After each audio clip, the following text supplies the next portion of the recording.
On m'appelle parfois autrement. Certains me nomment par défaut, d'autres me voient comme le dernier de la file. Mais ceux qui voient vraiment savent. Je ne suis pas en dernier, je suis en essentiel. Je suis celui ou celle qu'on ne voit pas venir, parce que je n'arrive jamais pour briller. J'arrive quand c'est juste. Je ne cherche pas à prendre la place, mais je la tiens quand elle m'appelle. Je peux mener sans imposer, je peux écouter sans me soumettre. Je suis un mélange subtil entre puissance tranquille et lucidité féroce. Souvent, on m'a jugé à tort, trop silencieux, trop lent, trop bizarre. J'ai été mis à l'écart, placé en bout de table, oublié dans les décisions. Et pourtant, c'est souvent moi qu'on met en première ligne. C'est moi qui absorbe, qui répare, qui tient bon. Dans les équipes, dans les familles, dans les cercles, je suis celui ou celle qu'on oublie souvent de remercier. Et parfois, celui qu'on oublie tout court. Je ne suis pas le dernier, comme on pourrait le croire, l'entendre ou le dire. Je suis celui ou celle qui porte quand les autres fuient.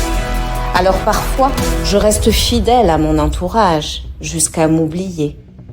Et parfois, je pars blessée mais debout. Je m'éloigne du bruit et je deviens autre chose, libre, lucide, seule peut-être, mais jamais perdue. Et là, deux chemins s'ouvrent à moi. Soit je continue ma route seule, libre, mais cabossée. Soit je me crée un nouvel espace, un cercle choisi, un environnement plus juste, le mien. Avec d'autres lois, avec d'autres équilibres. Parce que je me souviens, parce que je n'oublie pas ce que c'est d'avoir été sous-estimé. Certains me prennent pour un alpha discret, d'autres me confondent avec un sigma sociable. Mais je suis d'une autre forme.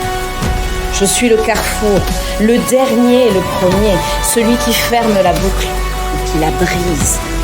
On ne me comprend pas toujours, parce que je ne rentre dans aucune case.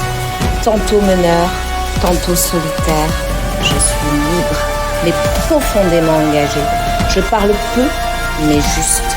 Je marche seul, mais je veille sur tous. Je peux sembler inaccessible et pourtant, je ressens tout. Si je suis un homme, je dégage une présence magnétique sans jamais chercher à dominer. Je ne conquiers pas, j'attire. Je ne m'impose pas, je rayonne. Et quand je me tais, c'est que tout est déjà dit. Si je suis une femme, on me croit calme, presque effacée.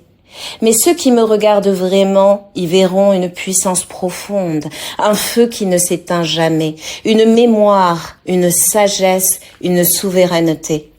Je suis la voix des extrêmes qui se sont rencontrés, la sagesse née de la chute, la clarté née du chaos. Je ne crie pas mes vérités, je les incarne. Ce que j'ai appris, je ne l'ai pas lu dans les livres, je l'ai traversé et je l'ai transcendé. On m'a peut-être méjugé, sous-estimé, défié, mais je n'ai pas besoin de reconnaissance, je n'ai pas besoin d'être premier, ni dernier. Je suis hors jeu, parce que je joue ailleurs, là où les règles se réécrivent.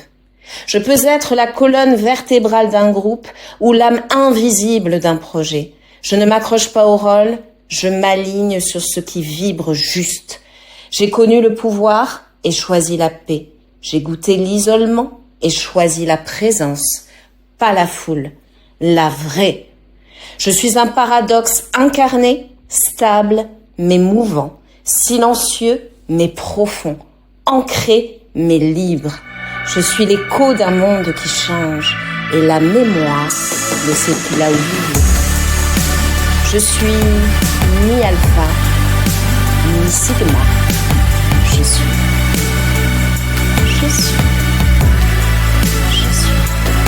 le profil oméga.